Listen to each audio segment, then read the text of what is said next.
Yeah. Hey, he'll make it. Yeah. You know. Hey, 'cause he'll make it. Yeah. Put a smile on your face. 'Cause he'll make it. Let's go. Your mother, your father will be all right. Your sister, your brother will be all right. Your son, your daughter will be all right. All right. All right. Everybody, all right. Put your hands. Come on. It'll be all right. Do your dance. Yeah. It'll be all right. Try your eyes. Hey. It'll be all right. All right. All right. All right. All right. Hey. Come on. Hey. Let's go. It's your boy, June Judah. This has been another Judah Joint. Come on. Gonna be all right. Gonna be all right. We'll make it all right. Gonna be all right. Gonna be all right. Gonna be all right. We'll make it all right. Wake up! It's the Rich Living Morning Show with Bishop Richard Harper, lifting your spirit through gospel hits and conversations.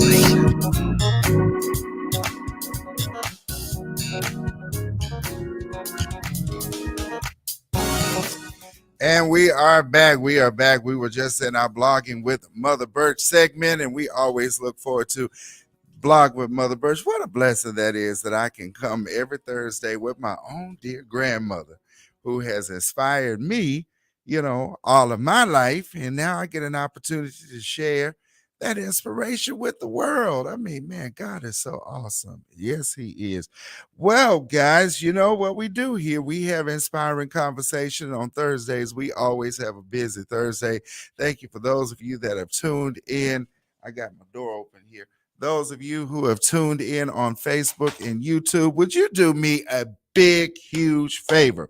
We don't want to have any stingy energy with this conversation. Y'all just hit that share button. Just hit like and share. Let's let Facebook and YouTube know that you like what we're talking about on the Rich Living Morning Show. And then that way people will know that I'm on and they won't have to wait until the night for Facebook YouTube to tell them that I'm on. So like right now with the handful of people that we have, even though it's just at 4 right now, that's okay.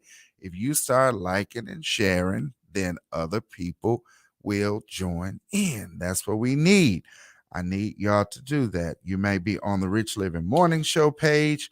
You could be on our personal page, or you might be on the YouTube page. Wherever you are, I just need you just to hit that like and share button. See, you can just actually select share now. That's all you got to do. Just hit share now. You don't have to type anything or about the conversation or nothing like that. The bishop is on, Rich Living is on, none of that. Just hit like, just real quick, just hit like and then hit share.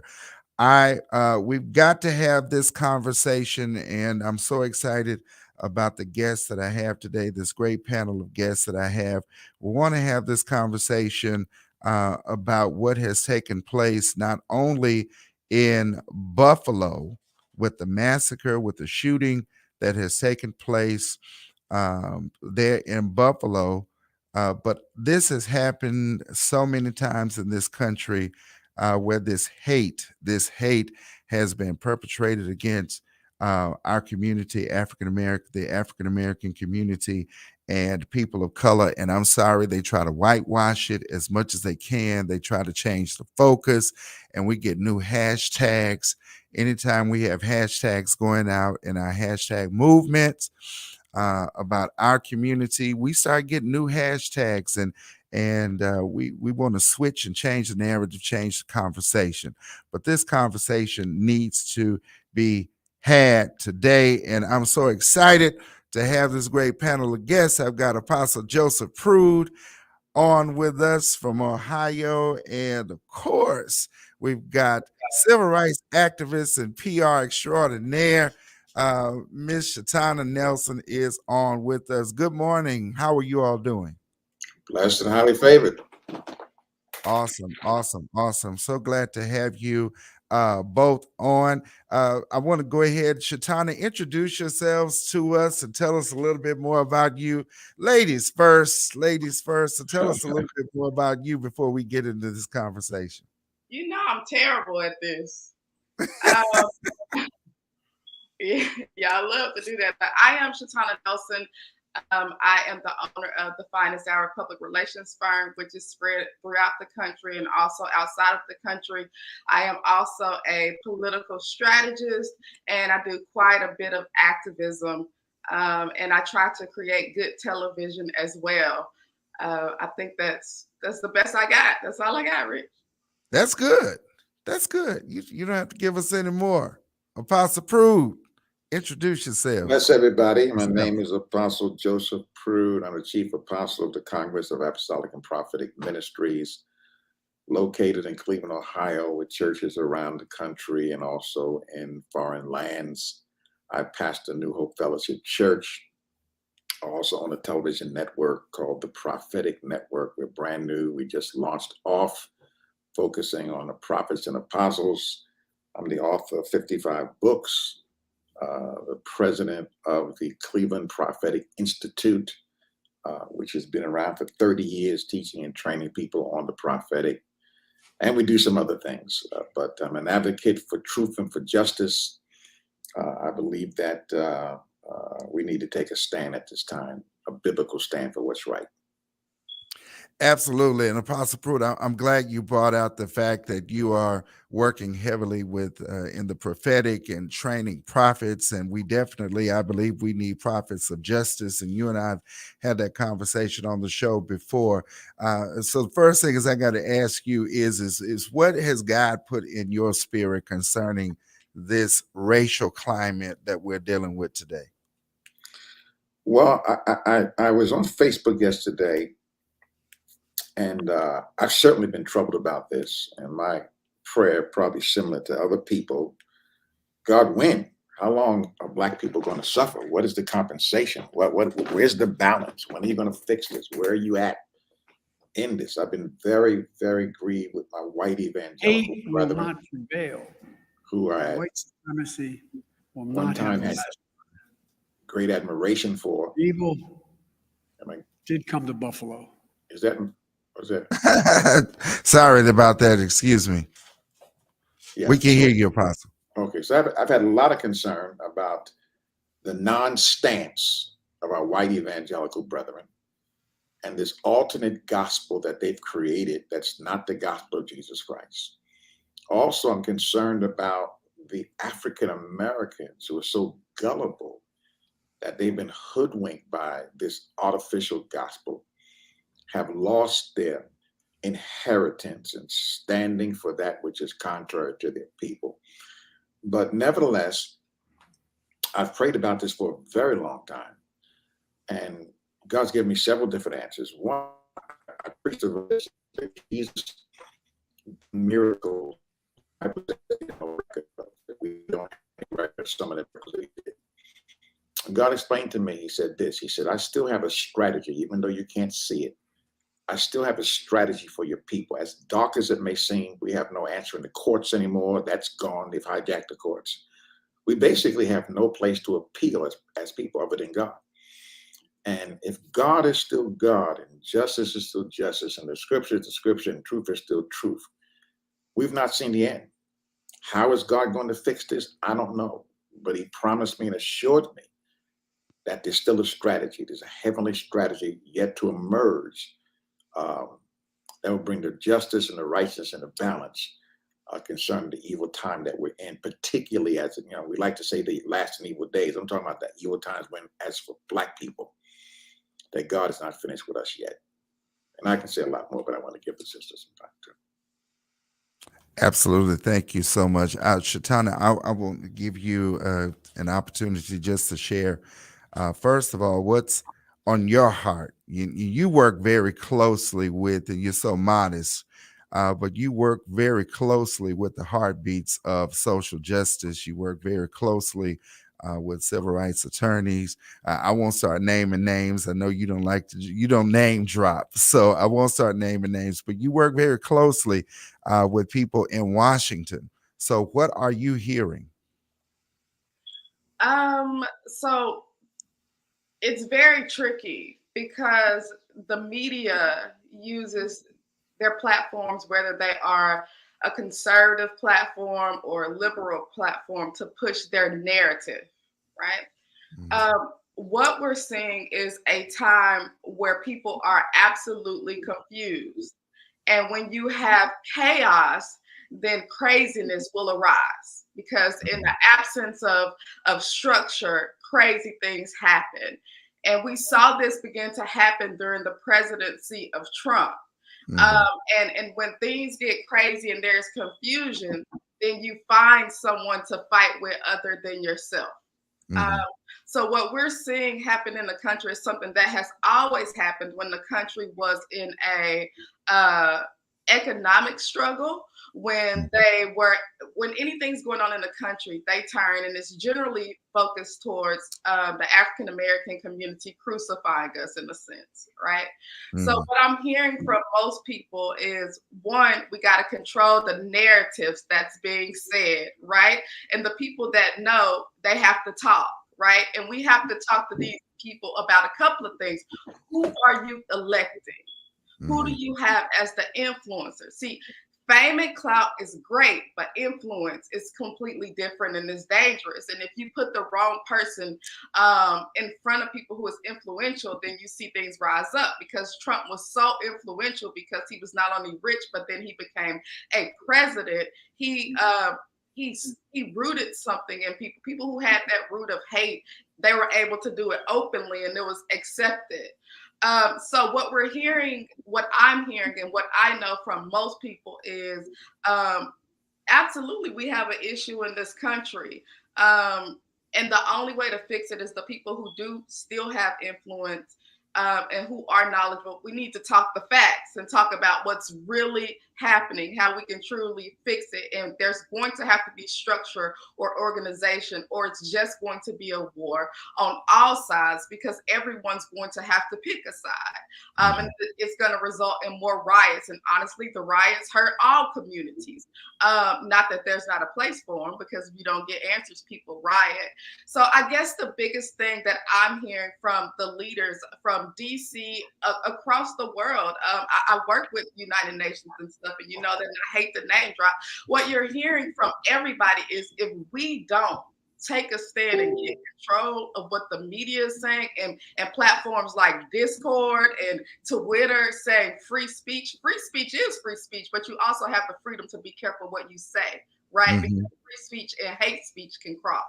So what is being said amongst most leaders is, we have to everybody can't just go talking. We have to get on one accord, and we have to stand up, and we got to get some organization to telling the people what is true and try to somehow get inclusion. Because as bad as it is, and as much as we say we can save ourselves, we do have to save ourselves. But you have to understand, it's gonna have to be unified.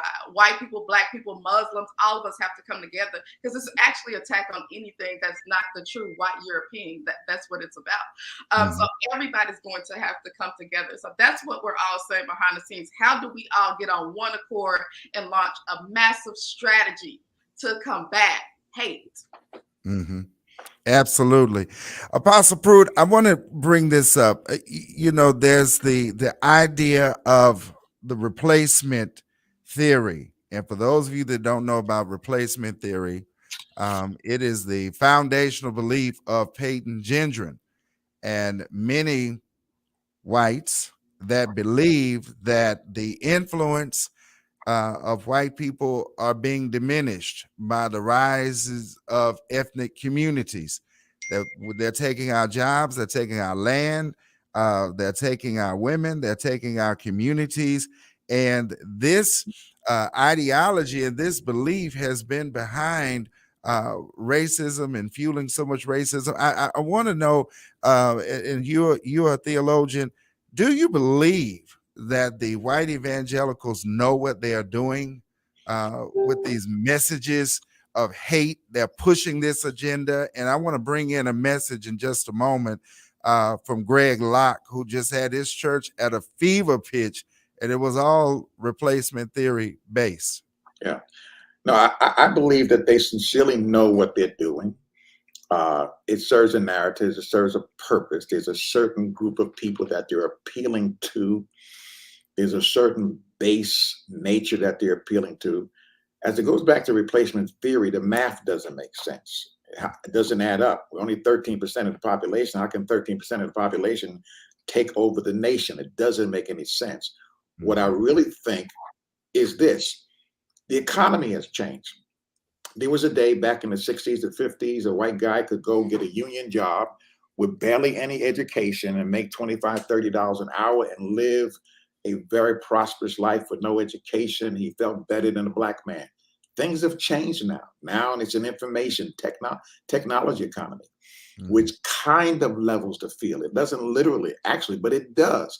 And so what's happening is these same old white guys who had all the privileges and all of the access to employment now can't compete because they've not educated themselves. And so instead of admitting the fact that we need to make some adjustments, we need to get off the fat and now begin to develop ourselves, their reaction is to turn around and blame it on minorities.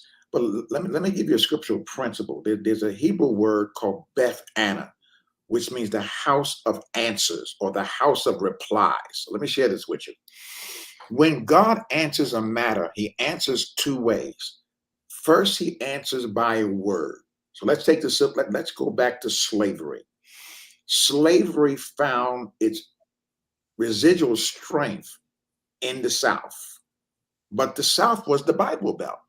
There were more preachers of every ilk in the South than there were in the North. Why? It was the strategy of God to preach to slave owners, to break their consciences and deal with their hearts, to release them from slavery and to repent. But they did not do it. So God's first strategy, Beth Anna, was to answer by a word. It didn't happen. The second portion is he answers by an act. In other words, you won't pay attention to a word. Now I got an act. What was the act? The Civil War. 900,000 people died in the Civil War. More people died in the Civil War than World War I, World War II, Korea, Vietnam combined. Why? It was the judgment of God that God said, I sent an answer. You refused to even release a word. So now I'm responding by an act. I submit this to you, that these white evangelicals have the consciences of their people in their hands. What are they doing with the consciences of their people? They're damaging it. We're going to see the same principles called the protocols of justice. We're going to see the same principles. If there is not a word that breaks white supremacy, Trumpism, and all these artificial theologies and philosophies that they've created, the next answer will be an act. Let me give you one more example very quickly. Iran-Iraq war. Now, we gave all of these missiles, bombs, chemicals to Iraq to fight Iran. None of it was called weapons of mass destruction until they wanted to use the same weapons against us. Now, we go into that nation, destroy that nation unjustly based on a lie. The evangelicals said it was a just war. How did God answer? By an act. Right after the Iran-Iraq invasion, we had the biggest economic collapse since the Great Depression. It was response to injustice. So I don't look forward to trouble. I don't look forward to something cataclysmic happening. But biblically, this cannot go without an answer. So I'm going to use an Old Testament word. Woe to the white evangelicals, because what they're creating is going to bring such a whirlwind of judgment and recrimination from heaven against them that it will be historical. That's a theological perspective. I want to bring in this video. I don't know if you've had a chance to view it, but I want to share this. This is an extremist pastor. Oh, Lord, I saw this past year. Did you see this one?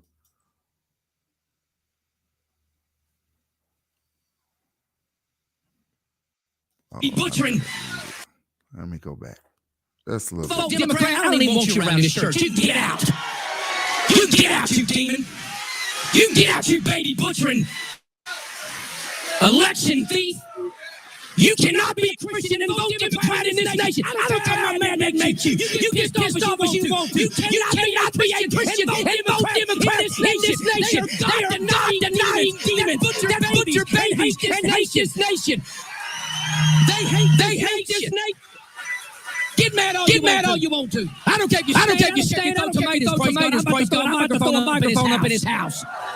CNN till he stops. You cannot be a Democrat and a Christian. You cannot. Somebody say amen. Rest of you, get out. Get out in the name of Jesus. I ain't playing your stupid games. Bunch of devils. I'm sick of it. He also threatened physical violence. Here it is. Hey, want to talk about the insurrection? Wait a minute. Let me tell you something. You ain't seen the insurrection yet. You keep on pushing our buttons, you low-down, sorry compromisers. You God-hating communist America, you'll find out what an insurrection is, because we ain't playing your garbage. We ain't playing your mess. My Bible says that the church of the living God is an institution that the gates of hell shall not prevail against it. And the Bible says that we'll take it by force. That's what the Bible says. That's what the Bible says. It's going to get worse. You know what else the Bible says? You misguided fool. The Bible says This is exactly what we are dealing with in this country, and this is taking place on Sunday morning. Sorry about the echo there, but I hope you heard the gist of it. This is what we're hearing, and we're wondering why people are leaving the Christian church. And when people are actually questioning, how is it that the church is doing harm? And what do you mean, these white evangelicals and this message? I want to hear from you, Shatonna. What is your take on this message?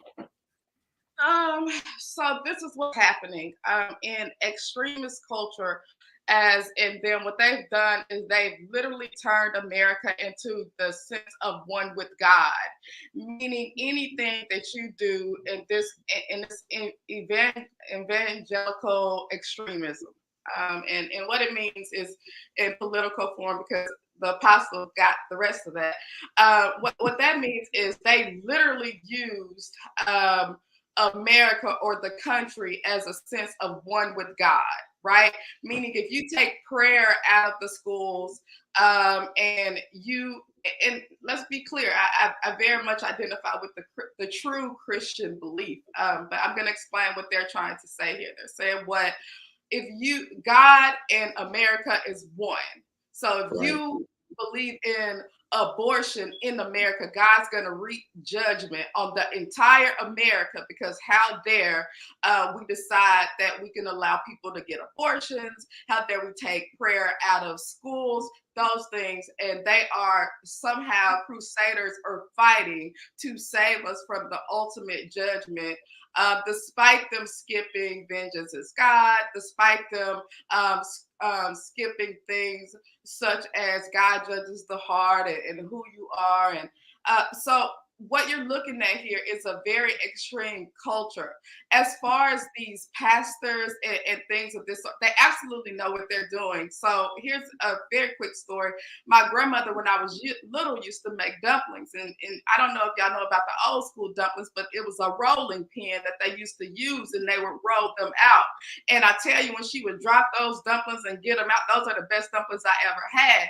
Now with technology, they have all kinds of machines that'll make the dumplings, or you can go to the freezer and get the dumplings already ready. You just drop them. But for some reason, every time I eat those dumplings, they don't taste the same, right? And I had to ask myself, like, listen, this is the same stuff. I'm using this technology to make these dumplings, but they don't taste the same. And the truth is, what is in you, what's in your DNA, what you're raised around, what you see will come out. These pastors, or whatever you want to call them, that get up there and they preach white supremacy, is something that's bred in their DNA. And as a people, we begin to say it's in them. We seen them hang people. They're the most barbaric. White supremacy is the most barbaric and cowardly culture of all time. Statistically, quote me on this good, I have them. They kill more white people than we do. They kill more black people than we do. They kill more people, and they do it cowardly. They set houses on fire when people are asleep. They hang people. They shoot them in the back. Everything about that culture is barbaric. Nothing about a video that I see or nothing that they preach is outrageous, because they used to get together in white hoods and preach the same thing and be the same people who have to put out fires, the same people that are police officers and all of those things. So the things that we're seeing there, this is who they are. It's in them, just like the dumpling recipe is in me. It's what I like. It's because it was literally taught to me. It's mixed into my DNA. So what we have to do is know that's who they are. But we also have a culture of overcoming once we strategize and get together. And not only are we so good at it, but Black people are what liberated the country in general. Women's rights came from African Americans wanting their rights. Every right that exists in this country came from us as a nation. So do they know what they're doing? Yeah, and even if they don't, it's literally in their DNA, but it's also in our DNA and Muslim DNA and Asian DNA, if we're being clear, and Jewish, in all of our DNAs, we've always had to strategize and come together. And whether that was a war or just stopping them, we have to. So, it's not a question of if this is something that they're doing. The only thought for me is when I see stuff like that is, duh, they just doing it out loud. When they were always doing that. They were always speaking that way. The question becomes, what happened to us? Because there was a time where we would take our Christian churches, and instead of having Sunday service, we would discuss how to come up with the strategy to stop the mass killing on the African American people, and not just us, on women, on other minority groups, on other groups. That's what we do. So they haven't gotten away from who they are. If you want to be very honest, we have gotten away from the foundation of who we are and of what we know, and what we know the Bible truly is versus what they're talking about what the Bible is, if we really want to get that technical with it. So that's normal. The hate is normal. What he's preaching is normal. It's always been normal. It's what they do. It's what they teach their kids. It's what they grow. It's what they cultivate. The problem is we stop being who we are as true Christians. So what do we do now is the question. Not that was normal to me. I'm like, yeah, duh, they do that every week. They probably do that on Wednesday, Friday. Like, they teach their babies that in their arms. Like, so what are we doing now? Yeah. What's our strategy again? Let me add something here, Richard, if I may. I started an organization some years ago called Intercessors for Black America. I started that organization about 15 years ago. Now, I traveled the nation. I preached in a lot of churches. I know a lot of people. It was extremely difficult for me to get people to come pray for Black people. Some of my prophetic friends told me years ago, I can't be associated with that. Wow. They were strivers and ladder climbers trying to get on TBN, trying to get accepted by white evangelicals, because, if the white evangelicals anoint you, you have arrived. So they were all trying to get in those places. We labored for many years. Now, we restarted the organization about a year ago because the climate has changed to some degree, that the brainwashing that Black people have received, and hear me carefully, Black people have been brainwashed even in the church that somehow it's a sin or an aberration or not the real gospel to have some aspect of concern for your own people. And even today, as we gather together to pray on Saturdays, it's very difficult because African Americans, particularly those who have white fathers, white spiritual fathers, those who've come out of the Word of Faith movement and those movements where the fathers are white, they have adopted their culture and adopted their theology to the point that they actually believe. Let me tell you another story. I had a church building that I was decorating, and I found some pictures of Black angels and Black patriots. Do you know I lost some members behind that? Black people were upset when they saw pictures of Black angels and Black patriots. They somehow assumed that there had to be something wrong with that. And so I think one of the core problems is we need to have a theology that is completely biblical, that reflects the truth of the kingdom, the God that cares about us. I've had lots of battles with white evangelicals. And my contention has always been, you can't tell me about the God I met as an 18-year-old heroin addict in New York City. You can't tell me anything different about that. I know that God. I don't know the other God that you know. I know that God. And I refuse to give up the revelation of himself to me so I can fit. So we need to stop trying to fit. We need to stop trying to get along to go along. We need to stop saying, well, there's evil on both sides. No, this is a Goliath and David situation that we're dealing with. We need to tell the truth about it. And I'm sorry to interrupt. Oppression births devaluing. When you oppress a certain group of people for so long, then they begin to devalue themselves. And we like to talk about racism, but we stop talking about things like environmental racism, meaning most hoods sit next to a plant that releases chemicals that completely alters the human brain. Meaning that bus systems only run through African American communities, because if you get on a bus, it's going to have a certain amount of stops, and it's absolutely impossible for you to take care of the kids, get on a bus, and get back home by the end of the day. Meaning they took away skill sets, like you can't really get jobs anymore with your hands. And when you did that, you took away how the African American man could survive and make money. And this goes back decades. And when they took that away, then they put drugs in the hood, and then people began to sell drugs in the hood. We took away your craftsmanship. You can't go get a job at a plant and take care of the family. So they systematically destroyed the African American home at that point, when you took away the things that we could do with our hands, carpentry, things of that sort. And what we're seeing is a culture of people who have been oppressed systematically. But then here's something bigger. We now have the knowledge to change that. There isn't a group more educated than an African American woman on the planet. Doesn't exist. If somebody told you that, it's a lie. Nobody's more educated than the African American woman, right? And so this is the thing. We have been systematically oppressed, and it has created a culture of not seeing value within ourselves. And the best way to do that in any culture or any time frame, even you saw the Romans do this, is through religion, right? Tell them that this is what thus said the Lord, or this is what religion means, and you can mess up a group of people. However, we live in a time where everything is accessible now. And that goes back to my first point when I said there are leaders coming together saying, how do we stop the media from telling people that Black people are dangerous, so lock your door when you walk, because every show that you see, and you see a hood, and you see a robbery, and you see danger, that's what you see. How do we now spread the truth? Well, one, everybody's got to want to be informed. And I'm going to say this, and this is going to sound bad. If you have children It is now your job to reprogram those children, because most of us who are 30 years and up have hit this point where we have values and beliefs, and it's hard to unlearn, regardless to what people think or not. So we've reached the point where Black people kill Black people for the same reason white people kill white people. They see no value. And the question is, how do you stop that? Well, you stop clicking on videos that devalue us. Yeah.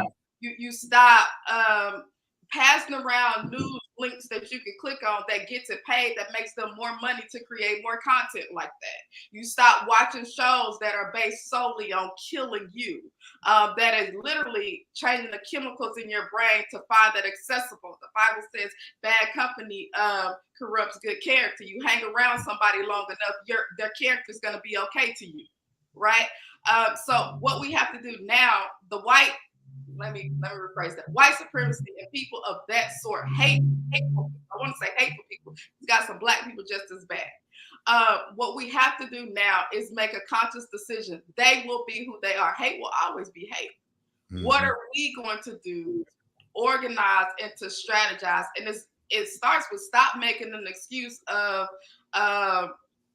this, we don't have self-love. It's called discipline. You might not like yourself every day, but you need to make the decisions that are good for you, that are good for your culture, that are good for your kids, that's good for your community. And a lot of this is biblically, but let's take away biblically as well. It's just how to make better decisions as a culture, because everything you need and the resources that you need are there. Now, are you going to use them? But that's up to you. And the longer we say things like there's an excuse with how they treated us or how they suppress us, or we're scared of this white person not accepting me to put me on television. Look around. The Oscars that you want was the highest viewed Oscar, period, made the most money, period. A Black man did that. That was Will Packer. Tyler Perry is the only person that alone built one of the biggest television units in history. We are still making history every day. You don't think those people had some kind of systematic racism or oppression?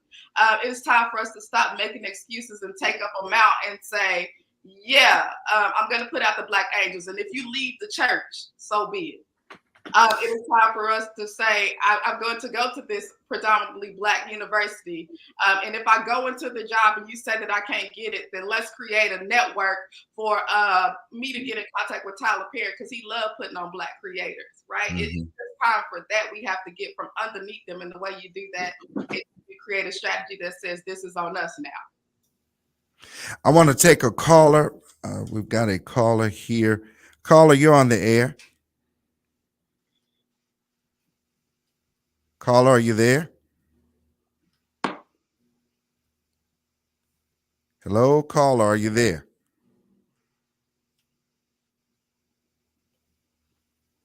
All right, let's see. Caller, going once, going twice. All right.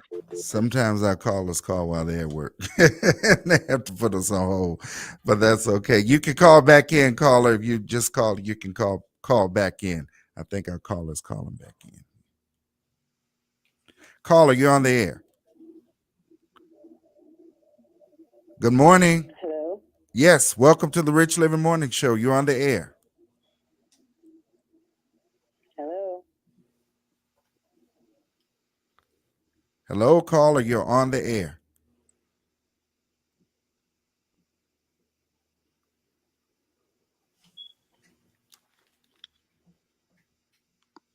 You're on the air. This is Gloria Scott. How are you? Hello. Go ahead, caller. We can hear you. Hello. Caller, we can hear you. Go ahead, please, with your comment.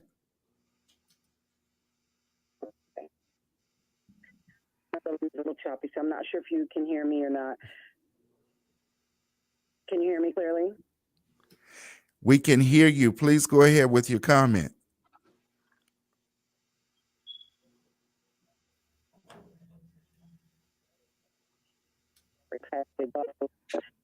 Certainly, it was a terrible scene to see on the news and to hear all the terrible stories. And us as people of color, sometimes we don't know if we're walking in the 1950s and 60s or or if we're actually in the 21st century in 2022. And you had talked about, what were leaders thinking, and what I've gathered from congressional and Senate leaders and community leaders in Buffalo is that people have to stop.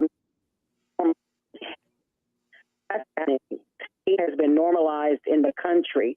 And the governor of New York, her belief is that social media platforms have played a huge role in what is happening as far as normalizing hate. And I'm not sure if you know, but the young man that committed these horrific crimes had actually stated that he was very bored during the pandemic, and since he was bored, he decided to get online and learn about white supremacy ideology and to study that, and he decided that he was going to carry out the manifesto.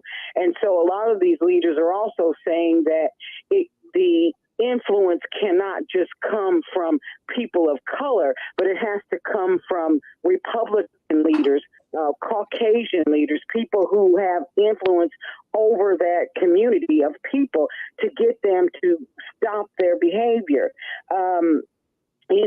During the last administration, a whole new level of hate, a whole new level of racism, and taking matters into their own hands has emerged. And if you look, in our recent history, we had, when this happened last weekend, it reminded me of 2015 all over again, when that gentleman walked into that church in South Carolina and shot several African Americans. And then, in 2018, we had our Jewish brothers and sisters harmed in the synagogue in Pennsylvania. Then in 2020 in El Paso, Texas, we have Latinos being attacked at a Walmart. And then just here, Asian Americans.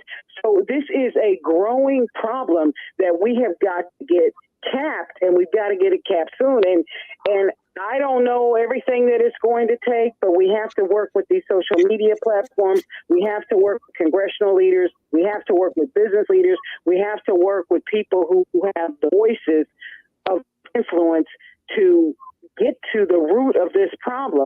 And I watched the video that you put up of the pastor, and I just want to say in closing that I think it's very, very dangerous when our pulpits have become a place of division. And it seemed like that pastor was insinuating that there's going to be another insurrection. And it's just like all those people that participated in January 6th, they were so big and bold until they realized, hey, I've got to go to jail. Hey, I'm going to lose my liberty.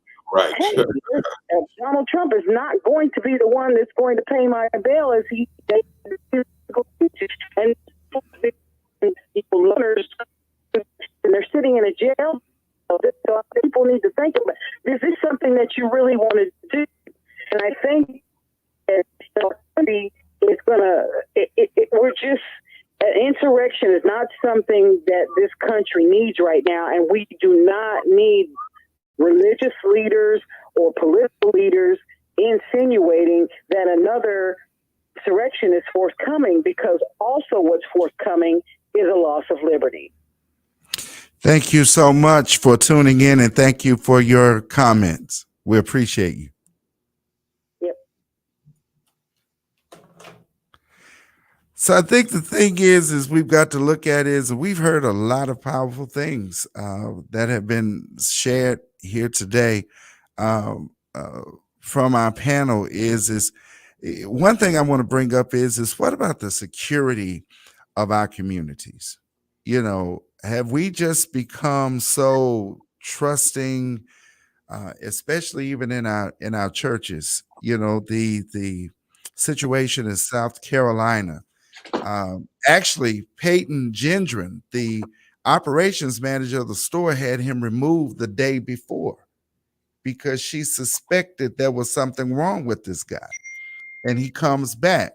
So my question is I'm thinking, why didn't you put his picture up or something, or let's have a staff meeting? If you see this guy coming, remove this guy. Are we too open as a community and as a church that we allow people to sit in the midst of us and we perceive that something is wrong, but then we don't do anything about it. Or we just, what do we do about our communities to secure our communities? Well, let me give you a pastor's perspective, just from one viewpoint. I know a lot of pastors are struggling with this. What do we do about security? Now, I know some pastor friends of mine that are very, very strong in security and have armed guards in their church openly. Personally, I don't do that. Could I say I would never do it? I don't know. I may seem extreme or naive or simplistic, although circumstances are changing that. I basically believe this: if I've preached the gospel, and the gospel is what it is, and the Bible says that God will protect me, I believe that to be true. Now, I'll be very honest with you, I've been challenged by that lately as I've seen the fact that we've got these people who are willing to cross every barrier to hurt and harm us. So I think I'm speaking from a perspective of many pastors, speaking from a pastoral perspective, who are in transition and flux, as it relates to security in their church. And I can't say there's an absolute right answer. Everybody has an opinion. Well, you need to have security. You need to trust God. I think there needs to be a balance in that area. And each pastor is probably going to have to decide for themselves. I'm talking about pastorally. Now, as the rest of the extended community, that's another conversation. So I just want to put that part out there. Can I answer that? Yeah. Sure. Yeah, go ahead. God is such an intentional God, and I think we forget that. And He gives us all of these tools as a human race, which includes the thought process to build a house or to build a security team. And I think that often as a community, we are rooted in God will take care of us. And I believe that 100%. But I do believe that God gave us human will. And human will means I want to be, for instance, I want to be a psychologist to help my community. Then I know that by human will, because God gave me these senses, I got to go to a university and go to school and get this degree and do it so that I can change that aspect of it, right? I feel the same way when it comes to security and politics and anything thereof. God literally gave us these brains and these personalities and this creativity to think of ways to be safe. As an African-American community, I know y'all saw this, the man is drowning and a boat comes by. He said, it's okay, God gonna help me. And then, another ship comes by. He said, it's okay, God coming to get me. Lifeguard come by. He said, it's okay, God coming, he got me. And he dies and he gets to heaven and he stands before God and he says, why didn't you save me? He said, I sent you. I sent you 3 different ways to survive. I think we're living in a time where we have to realize that God is saying warning comes before destruction. I've warned you that many times. I've warned you to get the right politicians in office. I've warned you to get security. I've warned you to watch your back.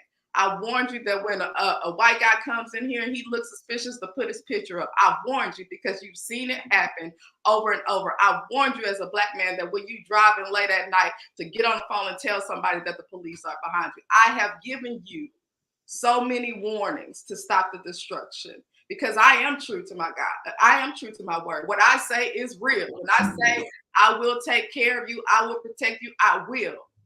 But I'm also not going to get up and come down there and stand in front of y'all and stop the bullets from hitting you when I gave you every opportunity to take care of yourselves. I told you how to teach your little black sons the way to act when they get pulled over. It may not be fair, but I've given you all enough sense. I've given you all the tools that you need to not just protect yourself as a community, but to vote and to change things, to go out. Discipleship literally means going out and talking about what God is, literally telling someone how to be safe and how to survive and inclusion and getting rid of racism. It is talking about God. God is love.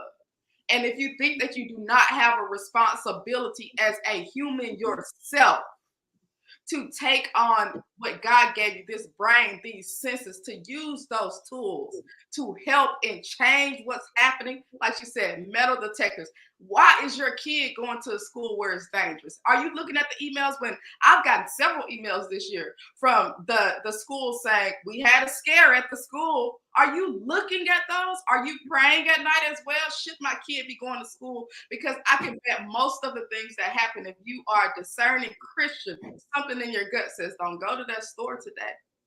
So the question becomes, when do we start using religion the same way they use it? They use it as a crutch for evil and to kill and for fear. And we use it as a crutch to not do what we should do and use human will.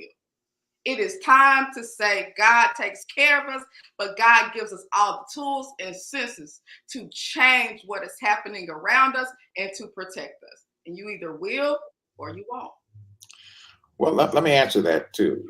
The Bible says this, let every man be fully persuaded in his own mind. Let me give you a biblical example. That's the life I live, okay? Jesus is talking to the disciples, and he tells them, he says, go get a sword and also a backpack. I'm paraphrasing. Peter comes back and says, Lord, I have a sword. I have 2 swords. And Jesus turns to Peter and said, Peter, that's enough. Now, there's something in theology called understanding the tone of a verse, not just the letter. If you understand the tone of that verse, Jesus is actually rebuking Peter. Because if Jesus was assigning Peter to get a sword, and there were 12 disciples, why would he tell them that 2 swords was enough? That meant only the 10 of them would not have a gun or protection. He was saying, Peter, that's enough. What was he saying? Don't you remember the rest of my teaching, Peter? He's saying, don't you remember when I told you that he didn't live by the sword, shall die by the sword? Don't you remember, Peter, when you cut the man's ear off and I put it back on? He said, Peter, that's enough. How long do I have to tell you the same thing? That I will protect you. Now, I'm saying this, and this is very, very important. Everybody moves progressively, and I don't want the whole conversation to shift into this. This is not the primary thing. But everyone moves in understanding the relationship with God and how God gives them information, gives them revelation, gives them perspective. Throughout the body of Christ, there are people believe 50 different things about the same verse, okay? Some are wrong, some are right, and some have variations of that. So in the biblical context, there's still a large number of pastors, not dumb men, not simple men, not men that are not wise. They're strictly trying to live out the Christian faith as they understand it. I'm in that transitional process. I have policemen in my church who carry guns. I don't tell them to do that. I don't officially put them there. I don't tell them not to do it. But I always have to go back, because if we don't have an answer in the Bible and in the gospel for us as Black people, we really don't have any other answers. We have a million conversations, and I'm 69 years old. I went to the Civil Rights Movement. I went to the Black Panther. I went through all of that stuff. And I've had all these conversations down through the years. And the vocabulary is basically the same, what we should do. But it just doesn't happen 90% of the time. Historically, here's the historical truth. The only force that has ever made a difference for Black people that is tangible has been the church. Every major move that impacted Black people realistically came out the church. We've had great orators. Louis Farrakhan's a great orator, but produced nothing. So I always have to go back to this. Where's the counsel of God in this? Where's the truth of God in this? Because if I extract that and just go back to well, let's just figure it out from a logical perspective, we done that for a long time. It's got us nowhere. And I'm not being critical, because we're having a conversation, and conversations have to have shades and aspects of perspective. And from the place I come from, that's my observation. I've been at this for a long time. I went through all of that. I've been in the whole black revolutionary movement. I was in that. I was a hero in that. I went through all these phases and dimensions of the black community. And at the end of the day, the only measurement I can find in the clear, accurate information is the church has made the difference. Always has made the difference. What happens when you're not safe in the church? I'm just interested because it's a conversation. I do believe that there should be violent outbreaks. I don't. I'm very. Everybody knows this about me. I'm inclusive, so it's very rarely that when I speak about what's happening, I'm speaking about the African American community. I don't really believe in it. I think when we preach that we're just as bad as they are, just take care of us. I don't believe that either. I think most of the time when I'm standing up for marginalized communities in general, and they can look very different. But what happens in marginalized communities when a person is kicked so much, or if I'm not safe going to church and my kid isn't safe when I come to your church, I'm not coming. And if a church is starting to get, people are starting to get killed in churches, statistically it shows that the reason the drop in churches has happened is because people went into a church and killed a whole bunch of Black people. So literally people said we're not even safe in the church. So if we're saying that the church is the place that we go, that the most important things come out of it, we may not necessarily have to be violent, but if you don't have security to even protect me in the church, nobody's coming back to church. Nobody's coming back to a place where there's no safety. I don't want anybody to kill anyone. I don't believe in it. I'm not a violent person. I do not stand for violence. I'm not liberal. I'm not conservative. I'm not either one. You know, I don't believe in those titles. I think those extreme titles of being liberal, God, I can't talk, of being on either side, the right or the left. I think that is why the country is in trouble, right? Because we have decided when you put people into groups, then you have envy and you have hate, and it births things. But what happens, I think this is, in my opinion, and I'm 33 years old, is completely different. In my opinion, we have created a slave culture that tells us to lay down, be kicked, and be killed. And that is why people no longer believe or come to churches anymore. People my age say, man, I don't have to be violent and crazy, but I'm not about to take my kids somewhere where they can get killed and listen to my grandfather tell me, don't fight back. I think, let me jump in. One of the key things is, and we're getting a lot of comments on social media. Victoria Scott, and welcome to the show. Bryant Brown, thank you so much. Welcome. Erica, we welcome you. Laura, we welcome you. Thank you for joining in.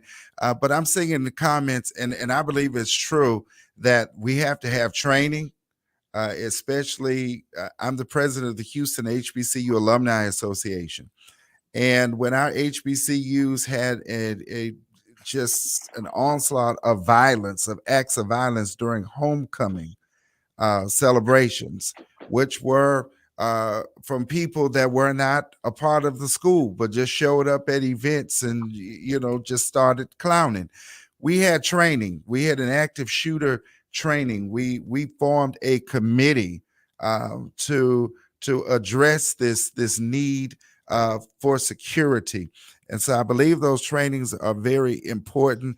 I want to ask you this, and Apostle Prude, you can speak to this.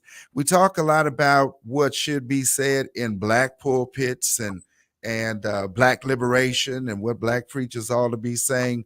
But we know that our Black preachers are not the ones that's necessarily preaching to the racist or pastoring the racists or those with white supremacist ideology. And I appreciate all of for the lack of a better word, I'm gonna just use a term here. I appreciate all of the white preachers that have Negro tendencies that stand with our communities. And usually when you look at their history, they have a biracial grandchild, or they have been raised in a Black community, or their ministries perhaps began in a Black church, and that's where they started. So they tend to have a little bit of soul. It's like one guy said, hey, I didn't get this from eating caviar. I had some collard greens in my life. But I'm talking about the evangelicals out there that are not preaching this. They're not preaching hate, but they know it's in the congregation.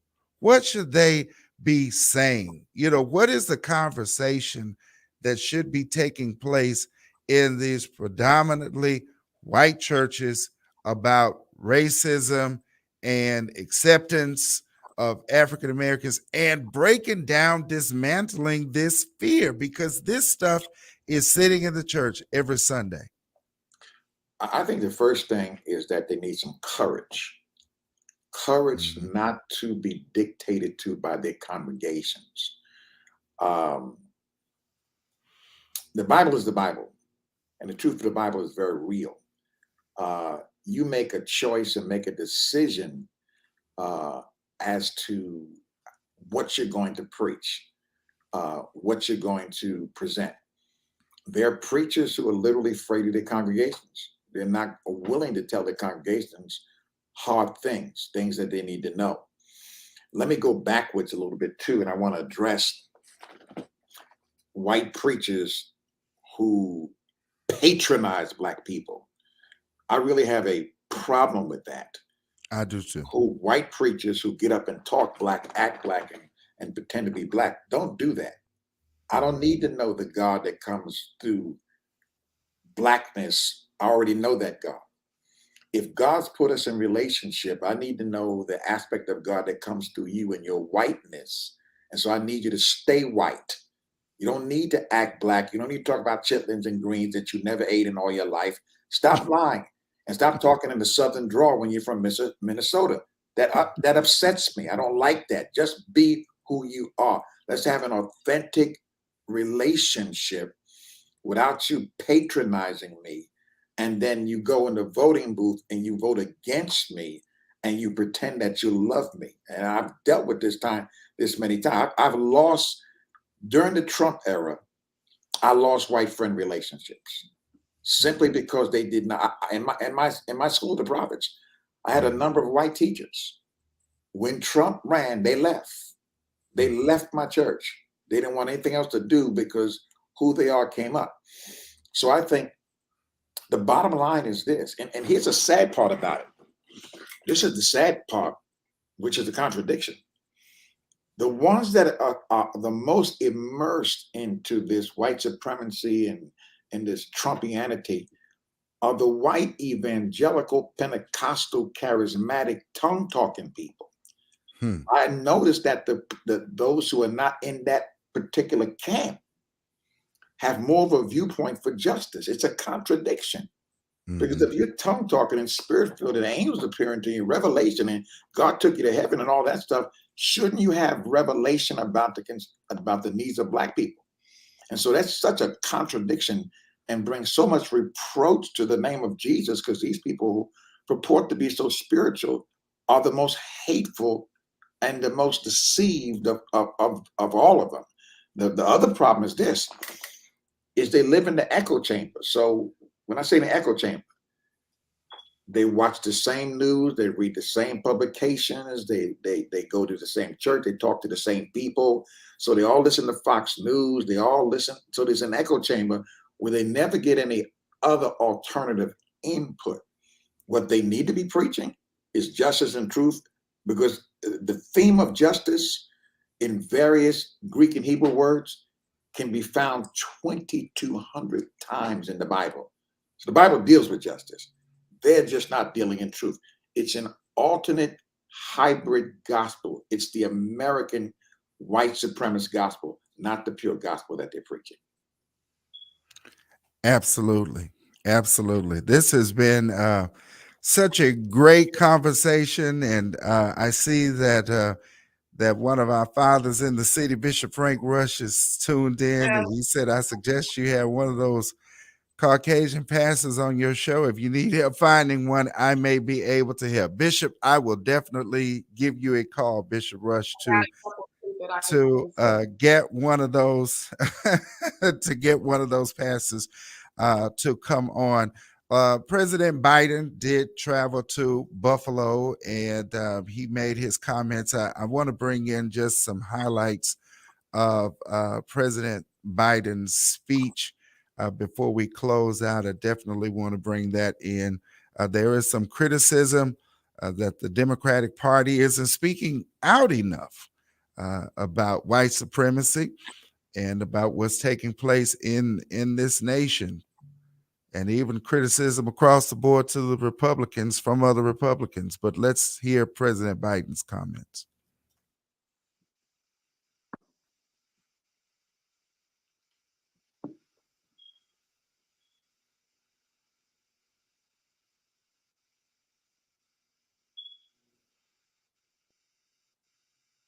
Hate will not prevail, and white supremacy will not have the last word.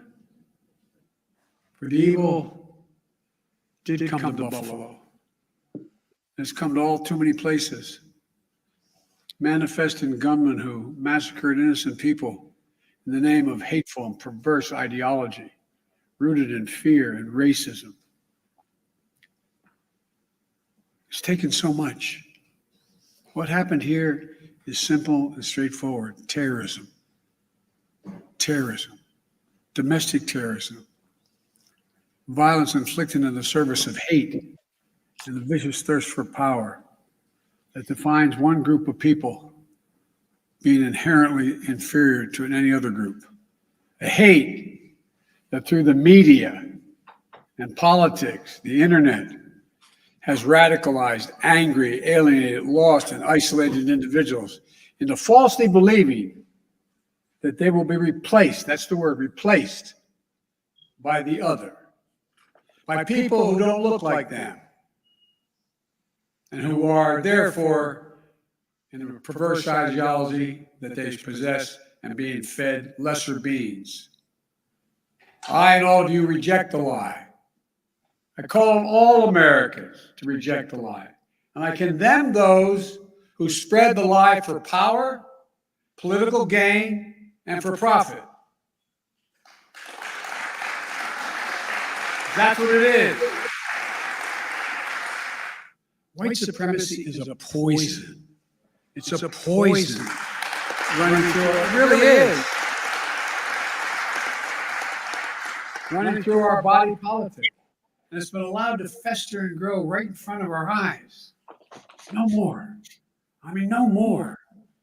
We need to say as clearly and forcefully as we can that the ideology of white supremacy has no place in America. None. This is definitely a new day, and it is definitely a new America headlamp is taking that the world by some cannot adjust to. They're not adjusting very well to this new America and to this new day, and we certainly have a lot of work to do in this country moving forward. We have a very diverse administration, very diverse cabinet, one that we've never seen before, and it is making people very uncomfortable. And everything that we've discussed today, and even listening to the president's comments, we must understand that we need to educate ourselves about replacement theory. So they had this big attack on critical race theory, and they removed books and demonized an author in the school district where my son attends, and said, we don't want this book in here. We don't want this guy in here. We want this taking out of history. But yet and still, replacement theory is shaping theology. It is shaping politics. It is putting people in power. And there's a movement. So if we're looking at what's taking place, where is this coming from? Where is all of this? You know, that one phrase, MAGA, make America great again. It took us back to slavery. And people don't realize that. It took us back to segregation. It took us back to all of that, to Jim Crow, in that some people's minds would make America great again. So I think the take home is that we, first of all of us, we need to educate ourselves. We need to understand more of what's taking place in our country, the ideas that people are reading and they're studying. Parents need to become more active. One of our caller talked about social media. In social media, you know, my son has a Discord account. I had no idea what Discord was all about. And he's in the 4th grade. So I'm hearing, Discord, but it's connected with my email. So I'm seeing there. And the other day, he changed his email. And so I'm like, what is this? You changed this email? No, we need to change these settings back and get back into this to know what's taking place, because it's not the old white people. It's not the 70s and 80-year-olds and 90-year-olds that just have some ideas or some opinions. These are young teenagers that are coming up, and they are creating all types of schemes and plans to further divide the country, to hurt more people of color in this country. So we need to begin to educate ourselves and know what we're dealing with here. And as you said, Apostle Prude, pastors on both sides of the fence must begin to challenge their congregations, must begin to bring messages that will expose this evil. This is pure evil within our country, and it's not going to stop until we do something about it. And that begins with educating ourselves. That begins with talking about it, about having these types of conversations. I don't know why our school districts in the suburban communities, they don't want to deal with race. They don't want to deal with the issues that are taking place in the classroom. And it's right there, even on the elementary level. I want to thank you all for joining us today. This has been a great panel on the Rich Living Morning Show. And certainly we've got to do it again. Shatonna, Bishop, Apostle Prude, excuse me. Please tell our Rich fam out there how they can stay in touch with you. Shatonna, Shatonna, go ahead. Go ahead, Shatonna. Okay. Hey guys, I am absolutely the same across all platforms. Shatonna J. Nelson.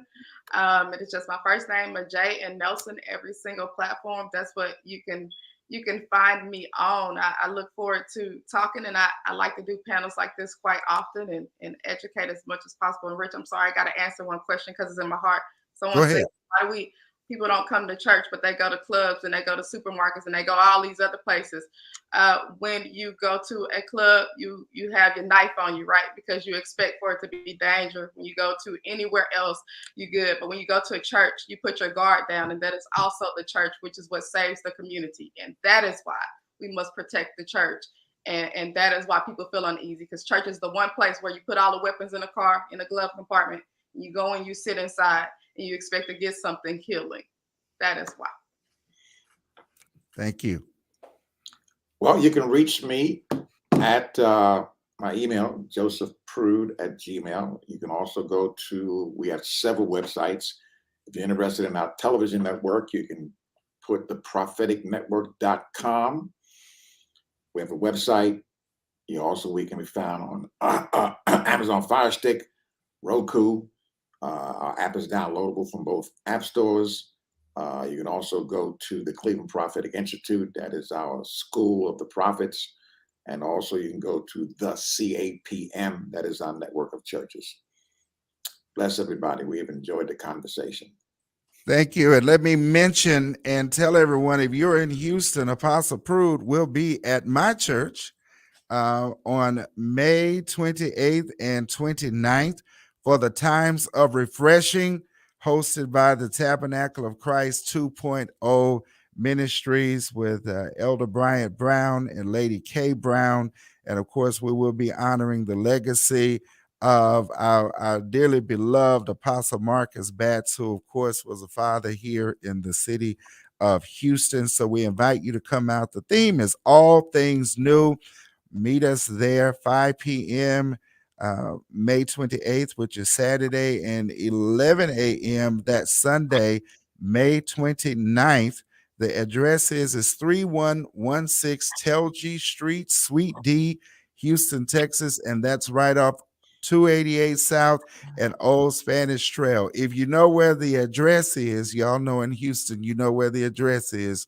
On OST, our church is just on the other side of the address. The address, we're right down the street from the address. So if you know where the address is, then you know how to find Prevailing Life Kingdom Center. So we invite you to be there. And of course, this information is up on our social media pages as well. If you'd like to support the show, you could do that with Cash App, $Rich Living 777, $Rich Living 777. We are live every Tuesday and Thursday from 7 to 10 a.m. on Raise the Praise 100 Houston. And I give a shout out to the Hutchinsons, to our station management, our station owners that allow me to be me. They allow me to be me. You know, sometimes I think I rock the boat a little bit, Apostle Prude, you know, and so Mr. P had to say, Bishop, wait a minute, we're going to have to let you go on the other side sometimes because we can't mess up the branding because, you know, I'll bring Snoop up in here. You know, that's just... So sometimes they allow me to go next door to the hip hop station for some of my conversation because God is just taking us into different areas. Bishop Rush told me the other day, he said, you're a bridge to these generations. And so we're grateful to God for that. Please go and follow our panel today, Shatonna Nelson. Please go and follow Apostle Prude. Come out on May 28th and 29th. You can meet him there, purchase his books. I don't know if this will be his message. I've heard him preach, and I promise y'all, I have to tell you, I was shocked, Apostle, because your message didn't speak to these things. And so I don't know, but there will definitely be a word in the house. And Prophet William Foy is also coming from Cleveland, Ohio. So be there with us. We love you guys. And you know how we do. We end every show. I always tell you that I love you and there ain't a thing you can do about it. But greater than that, God loved you first and God loves you best. Know that if you think rich, you will feel rich and you will live rich. And that's what I come to do. That's what I intend to do every Tuesday and Thursday, is to inspire you and encourage you to keep on living rich. Well, I'm making room for Lady T and the church show that is coming on at the 10 o'clock hour. So don't y'all go nowhere. Keep on listening to Raise the Praise 100.com. Y'all have a great weekend. Go to church this Sunday, and I will see you on Tuesday morning. God bless.